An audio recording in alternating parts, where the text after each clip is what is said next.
नमस्कार दोस्तों, stock market studies में फिर से एक बार आपको दिल से स्वागत करता हूँ। इस वीडियो के अंदर मैं इम्पोर्टेंस कुछ कंपनी के अपडेट शेयर करने वाला हूँ। तो इस वीडियो को लास्ट तक देखना और अभी तक अपने चैनल को सब्सक्राइब नहीं किया तो जरूर कर लेना। तो चलो एक ही करके सारे पॉइंट्स को डिस्कशन कर लेते हैं। सबसे पहले जो फर्स्ट पॉइंट को डिस्कशन करूंगा वो है आईसीआईसीआई बैंक। देखिए आईसीआईसीआई बैंक के ऊपर एक टारगेट अचीव होने के बाद थोड़ा सा करेक्शन हुआ था। उसके बाद फिर से वो रिकवरी करने का कोशिश कर रहा है। तो ऐसी बात मैं क्यों बता रहा हूँ, चलो एक बार मैं चार्ट के ऊपर लेके जाता हूँ, आप ध्यान से देखना। यहाँ पे एक छोटा-सा पैटर्न स्केट हुआ था। जैसे एक छोटा-सा शोल्डर बने, बिग हेड बने, उसके बाद शोल्डर बने। फाइनली ब्रेकआउट और ब्रेकआउट कन्फर्मेशन भी हुआ और देखिए ईज़िली वो टारगेट को अचीव किया। और देखिए मात्र 8% का टारगेट था। बहुत सारे लोगों को क्वेश्चन होगा कि सर 8% टारगेट के लिए इतना मेहनत कौन करता है? हाँ, देखिए मेहनत तो करना पड़ेगा क्योंकि 8% टारगेट वो भी कितने दिनों में दिया? सिर्फ 4 दिनों में। 4 से 5 दिनों के अंदर-अंदर 8% का टारगेट मिला। तो मेरे लिए तो बेस्ट रहेगा क्योंकि 4 दिनों में 8% टारगेट, हर दिन में 2% का टारगेट। तो ये मैं कोई ट्रेडिंग पर्पस में नहीं लिया, as a swing basis trade purpose में लिया। कोई मतलब ट्रेडिंग मतलब इंट्राडे ट्रेड बेसिस में नहीं लिया। मैंने सोचा था कि स्विंग ट्रेडिंग में शायद मुझे 1 मंथ लग सकता है इस 8% मिलने में। तो हुआ कुछ ऐसा कि सिर्फ 5 दिनों के अंदर-अंदर कंपनी टारगेट को हिट किया। तो कहने का मतलब है कि अगर आप किसी भी कंपनीज़ के ऊपर काम करते हैं, तो उसके ऊपर आपको इस चीज़ों को ध्यान रखना है कि कंपनी जब से कुछ लेवल्स को ब्रेक करे, कुछ पैटर्न्स को क्रिएट करे, तो हमेशा उस पैटर्न्स के बेसिस में एक शानदार तरीके से टारगेट को वो हिट कर सकते हैं। बाकी देखिए इस कंपनी के ऊपर मैं एक चीज़ और भी आपको नोटिस कराता हूँ। कंपनी के ऊपर मैंने ट्रेड किस लिए लिया उसके पीछे रीज़न भी तो होना चाहिए। आप देखेंगे रेवेन्यूज़ में हर हर टाइम में रेवेन्यूज़ में अच्छा खासा ग्रोथ देखने को मिले। उसी तरीके से प्रॉफिट को देखा जाए, तो प्रॉफिट भी एक शानदार तरीके से बेस्ट तरीके से ग्रोथ हुआ। तो जब सेल्स इतना स्ट्रॉन्ग है, जब प्रॉफिट इतना स्ट्रॉन्ग है, तो उस कंपनी के ऊपर एक बिग पॉजिटिविटी तो देखने को मिल सकता था। तो उसी का सिनेरियो यहाँ पे देखने को मिले हैं। बाकी इस कंपनी के ऊपर और एक चीज़ को आपको याद रखना है कि कंपनी के ऊपर जब भी आप काम करने के लिए जाएँगे, तो सबसे पहले जो इम्पोर्टेंस पॉइंट है, वो है इस कंपनी के ऊपर इन्वेस्टर क्या कर रहा है।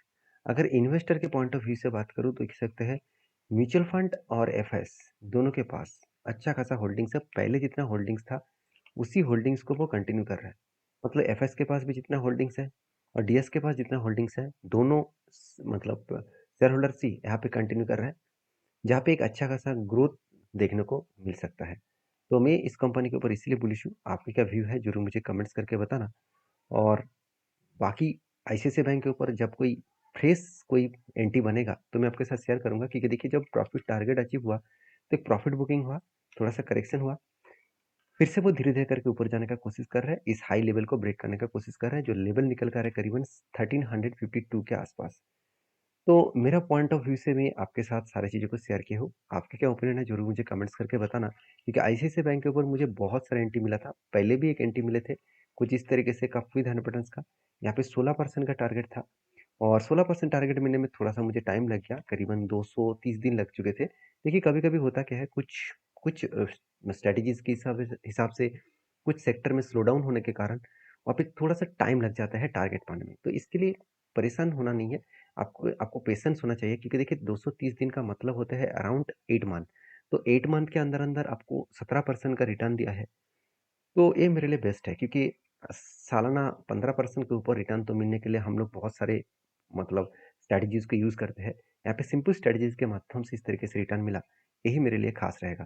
तो बाकी आपकी क्या ओपिनियन है ज़रूर मुझे कमेंट्स करना। नेक्स्ट जो कंपनी उसका नाम है एसीएल टेक्नोलॉजीज़। देखिए फाइनली एसीएल टेक्नोलॉजीज़ के ऊपर जो पैटर्न्स को यूज़ करके मैं काम कर रहा हूँ, उसके अगेंस्ट में मैं ज़रूर कहूँगा कि यहाँ पे देखिए शोल्डर कम हेड कम शोल्डर बने हैं। फाइनली यहाँ पे देख सकते हैं ब्रेकआउट और ब्रेकआउट कन्फर्मेशन भी मिला है, ब्रेकआउट एंड ब्रेकआउट कन्फर्मेशन भी मिला है। और देखिए कंपनी उस तरीके उसके बाद धीरे-धीरे करके कंपनी क्या कर रहा है, एक जर्नी करना शुरू कर चुके हैं।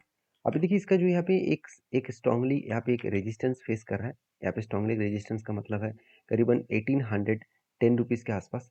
इस रेजिस्टेंस को जब ब्रेकआउट करेगा तो एक बड़ा मोमेंटम देखने को मिल सकता है।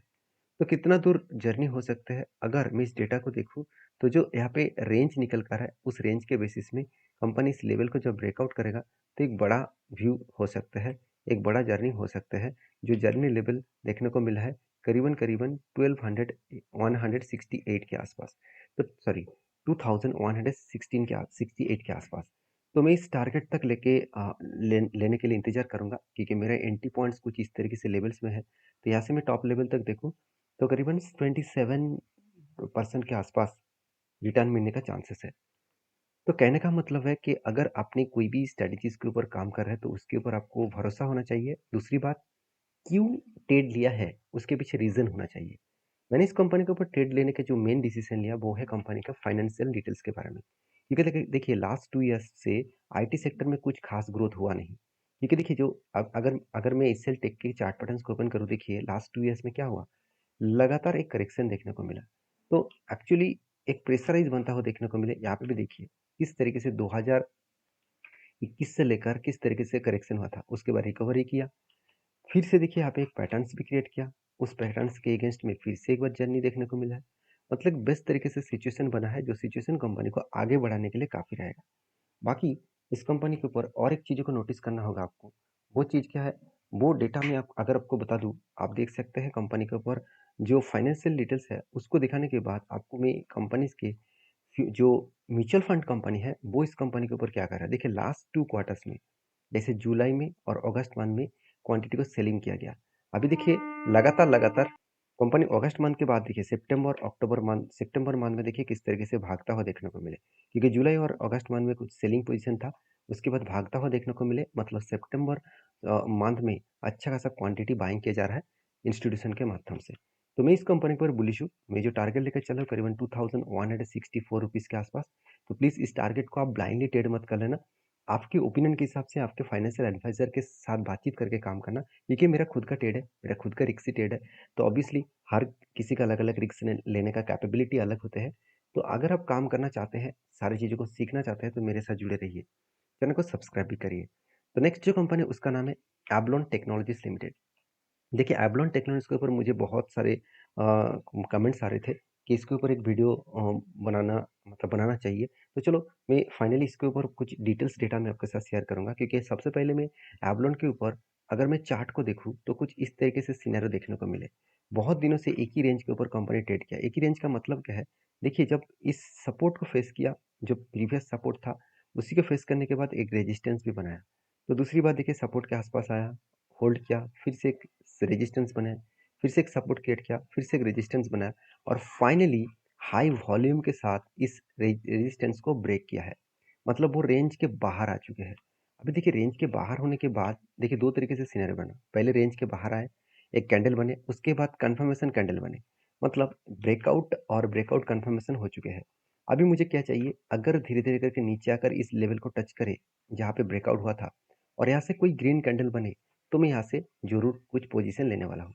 और मेरा पोजीशन लेने के बाद मैं किस लेवल तक इसका पोजीशन को कंटिन्यू करूँगा? मैं पीक लेवल तक मतलब एकदम टॉप लेवल जो है, उस लेवल तक पोजीशन को कंटिन्यू करूँगा, जो लेवल निकल कर है 730 के आसपास। ये यहाँ पे इस तरीके से ट्रेल लेने के पीछे रीज़न कौन-सा है? देखिए जब भी कुछ इस तरीके से कोई पैटर्न्स बनते हैं, तो वो यू जैसे पैटर्न्स बनकर रिकवरी करते हैं। मतलब जिस तरीके से वो करेक्शन हुआ था, वो फिर से रिकवरी यू पैटर्न जैसे करेंगे। इस पीक लेवल तक जाने का चांसेस है। अभी सिर्फ पीक लेवल में जाने का चांसेस तो है, वो तो पता चल गया। अभी 2 चीज़ों का आपको ध्यान रखना है।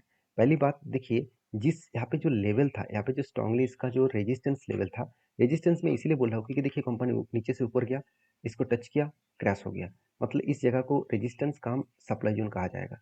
तो उसी लेवल को कंपनी क्या फाइनली ब्रेक किया है? हाँ, बिल्कुल किया है। उसको ब्रेक किया है।